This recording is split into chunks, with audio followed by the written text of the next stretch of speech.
destroy, right? Bumaka, who had a very, very strong finish. Yeah. Super Evan had an incredible performance. Shifty was shooting bodies after picking up a triple, okay? Things are heating up. The players are starting to feel good, and so am I. Well, Taylor, speaking of heating up, the game's getting started, and guess who's already in the gulag? Mr. Iceman Isaac, Mr. Winner of the last map, in the gulag already, having to burn that safety net. Hopefully can restabilize and get back into the action and help out his teammate. We'll see. Well, he's been flying and frying in the gulag. I'm going to be honest with you. If I had to put my money on anybody, I'd have to put it on Iceman Isaac against anybody. He's already taken down his Soka. He's done. Oh, no! It had to happen at least once. And he genuinely looks confused, by the way. He's going to watch this kill cam.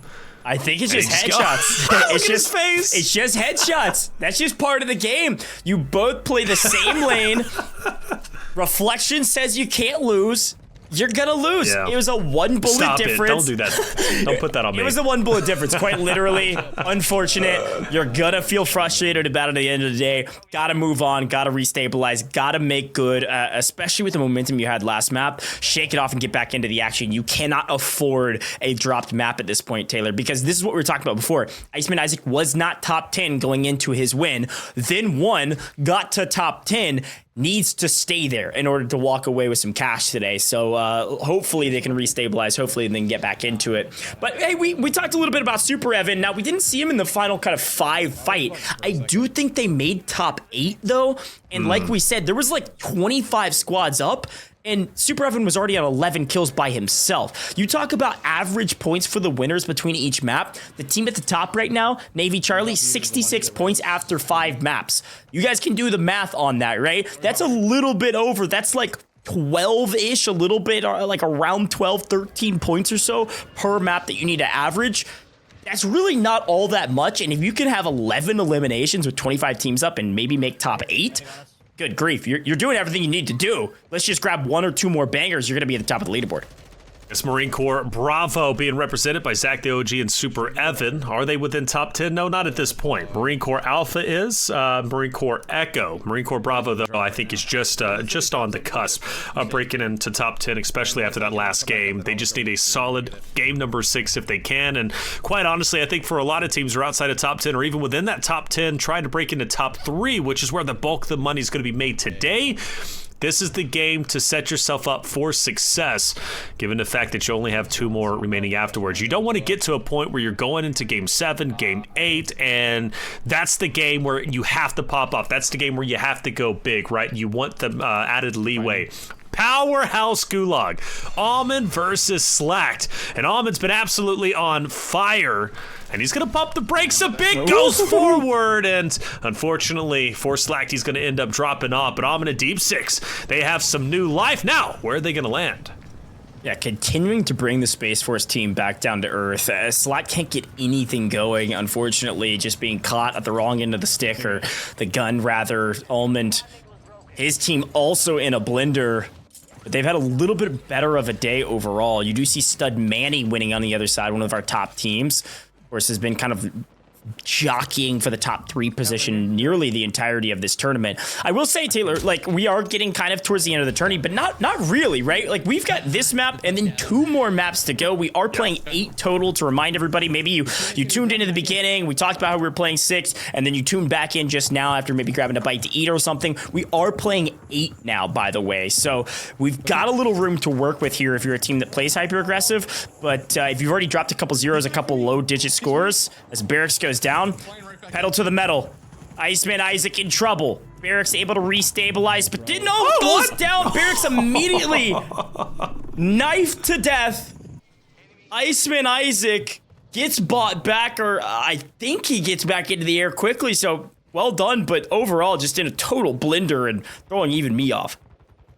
All right, we want Space Force to start break. Well, at least I think a couple of people out there in the chat want Space Force to break into top 10. This is the team to do it, representing Space Force Charlie. Rated and Scrub, they've had glimpses of, oh man, they're looking incredible. They can make something happen, only to be shut down shortly after. Is this going to be the breakthrough game that they desperately need? Well, maybe so. Still plenty of teams remaining, however. 2 eliminations for Rated, and Scrub's back in the fight. Good news for Scrub. He does get dropped, most likely from an errant snipe, but he gets back onto his feet, and he does not have any eliminations, so 2 is where they're going to sit. But still early goings. If there's any Space Force team that could break into top 10, it's going to be this roster representing Space Force Charlie. Did they both cross or just one? Swing over to DJ's perspective, and as per the usual, DJ's rocking that sniper. Looking for a pick to open up a potential motion through. Ice back to the Gulag he goes. Tones on the other side. Gulag re-entry token likely grabbed. After losing one, he'd love to get a little bit of revenge, albeit not on his original opponent, but does win it. Feels a little bit better about going 500 in the Gulag. Tones frustrated about that one. He's gotta be frustrated indeed, but Iceman Isaac makes it out. Tones, he should be just fine. I don't know if that was necessarily a team wipe, but within the past literally 2 minutes, we've already seen 4 rosters drop off. So we've gone from 29 to 25. Kind of curious how many more are we gonna lose, because last game was chaotic. Last game was just fast, especially at that end game with only the 2, or really that 1 high ground Iceman Isaac was on. DJ Mas Jafasa, another team that needs to do incredibly well, has the possibility of doing so. But man, you want to talk about night and day. From DJ Moss, which is pretty quiet, to Almond, who is just in the blender, it seems. Deep Six as well. Can they make it out of this position? Well, they've got a guy who's squirming on the other side of that van, but that's going to be murked by a Skirk as well as Taj, and both of them are gone in an instant. Almost got the trades off and almost got the res. It was a great play by Deep Six to actually win the 1v, and Almond was calling Deep Six to say, hey, bait him out behind the truck so I can get the, behind the car so I can get the headshot on him, clean him up for you. But Deep Six wins it. Unfortunately, Merc by Skirt from distance was able to finish Deep Six before anything could happen. And hey, there's a classic shifty snipe. And again, you know, I was taking a look at the kind of gin chat, if you will, of the tournament, and people were talking about snipers and how strong they were, blah blah blah. And it was actually a couple people talking about shifty in particular frying with the sniper and without it, and that's exactly what's been happening. Team at the top of the leaderboard right now by about 5 points or so. An opportunity to continue stretching their lead. Things seemingly going well for them. They're stabilized. Reflections, Shifty's on 4. This is right where you want to be. Yeah, flanked, murked by a Skirt. Flanked is pushing up. Oh, murked by a Skirt I thought had the drop, but no, won't be the case. And Flanked and Rico once again be joined together at the hip. As soon as Flanked ends up dropping down, back to the Gulag we go with Almond.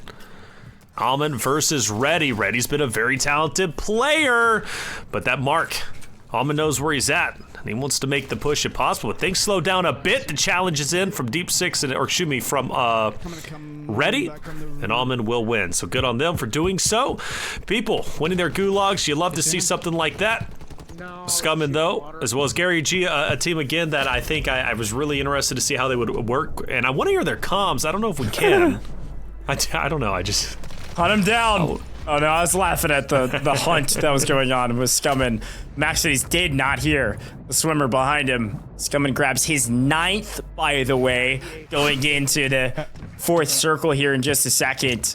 Taylor, yet again, this is probably the 2nd or 3rd time we've seen Scummin on almost double digits by himself. They just haven't been able to execute on any of those multipliers, so they've been playing kind of this like mediocre tournament overall.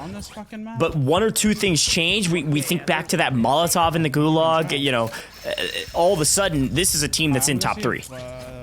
Well, they were 4th place, right? They were in 4th place representing Marine Corps Alpha, 47.5 points. So they're about 11 points away from Rocket Regiment Alpha. I think top 3 is well within their grasp. Gary G may not have as many as Scummin does, but he's clearly playing a role that is needed for this roster. I mentioned in the beginning of the broadcast, there are some duos where one guy is going to be the tip of the spear. You know, whether like I used Aydan as an example, who loves to push forward. Meanwhile, his teammate, he's kind of more that support role.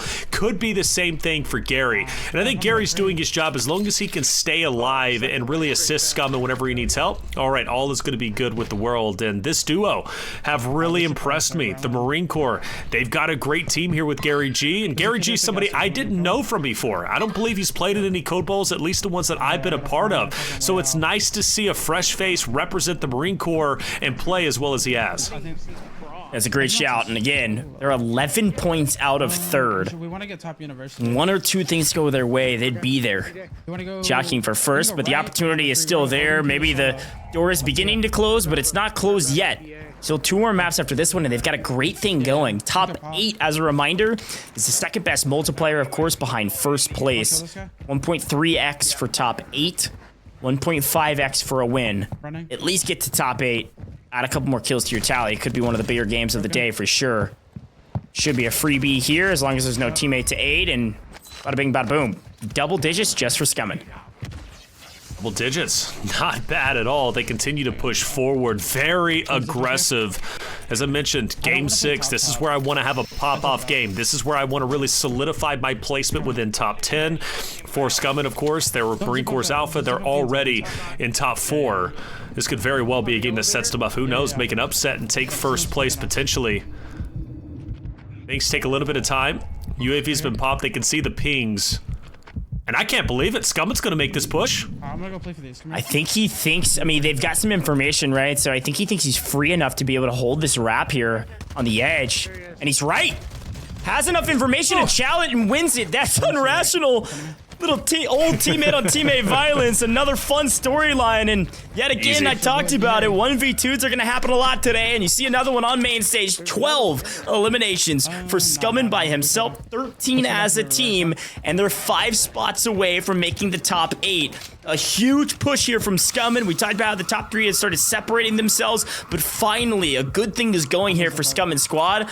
They likely are going to find themselves in the top 3 at the end of this one, if not potentially second or first place at the end of it if they can keep up this pace. I mean, Taylor, it's not without reason to say they could find 20 eliminations at the end of this map if they keep up this hyper-aggressive playstyle and things continue to go their way. I agree, 100%. I mean, these guys are popping off, and they've got a perfect position within the zone. In fact, this is reminiscent of Game 5, right, where we saw Iceman Isaac have such a successful in-game, and now we're looking to, or excuse me, I think game number 4, but regardless, we've been here before. This was the zone where you're like, it'd be kind of trolly, right, if it was on the outskirts, and it ended up being on the outskirts, but where Scumming and Gary G are currently at, they're in a perfect position. Oh, is there somebody through that door? There is. There's going to be a duo. Gary G needs to come up to assist. He tries to get the quickscope, doesn't hit it. Smoke's going to be out. He's got it played up. Gary G's coming for the assist for the rope-a-dope. They get away. And sometimes the best players, they know how to disengage better than they know how to engage. And that was a great example from Scumming. Yeah, this is clinical gameplay from Scumming, and great comms there from Gary to tell him to come in, then back off, then come in, then back off. You talked about it before when we were talking about this POI. There's so much real estate here that the fact that there's probably 4 teams that can share this building, if not more than that, makes this such an exciting in-game experience, right? You've got to have this layer cake action we were mentioning before. We're now able to see it this time around. Gotta hit your shots there. That could be a freebie, and no, gonna miss it. Maybe not going to find the 20 eliminations overall as a team at the end of the day, but still a massive map and still possible, but it is certainly going to be less probable. Down to 12 teams overall. Looking for top 8 though, Taylor, and a lot of places for people to hide.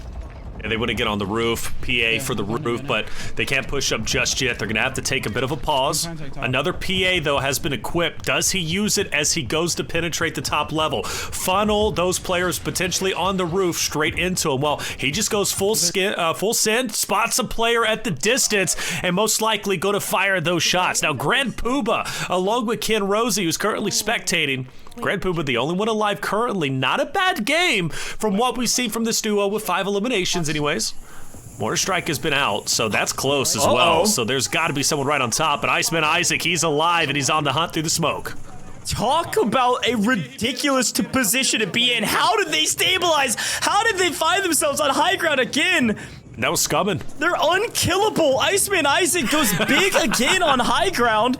Went to the gulag, it seemed like 7 times. And is somehow alive. 10 teams left, though. You gotta make top 8.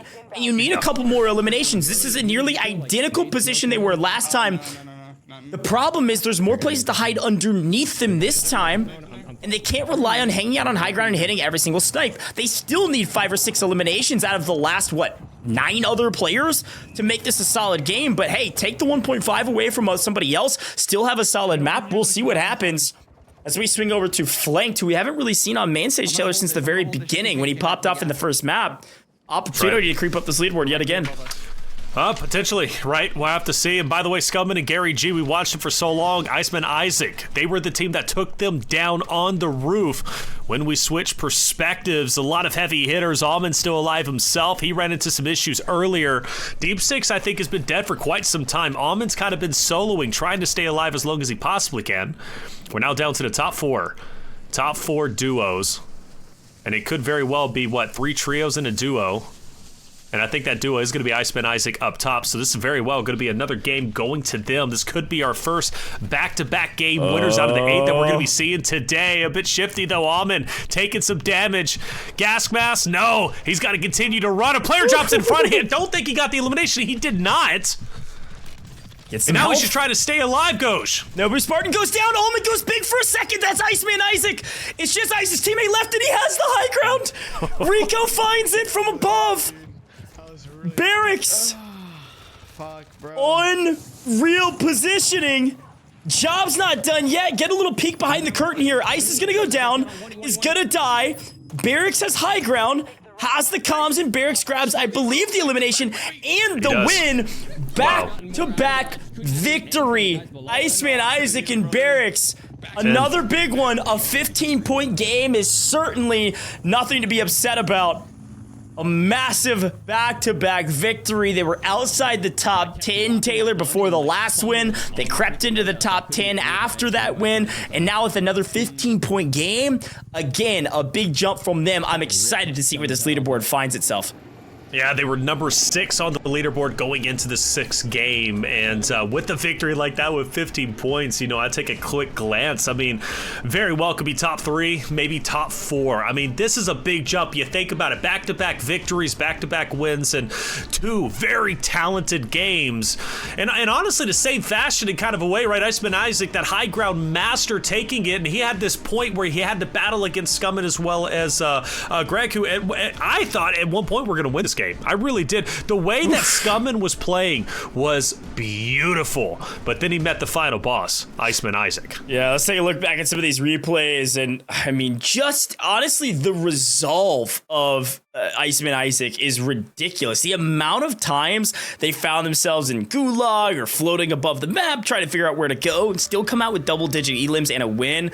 Massive, massive victory. The resolve to do very well. I will say, yes, Scumman goes down, but still a gigantic game for that duo. So they've at least kept themselves in the top 5, if not potentially even pushed to the top 3, depending on where some of our other teams are at, right? See a couple kills from Super Evan off screen. I don't know if it's going to be enough to push them into the top 10, though. They needed a banger map, and here's that final moment. Almond plays his life so well. It's just not enough, and I don't know. I'm not quite eating my words yet, Taylor, about player advantage being so crucial in duos, because it's not as crucial in comparison to tournaments we've seen in the past.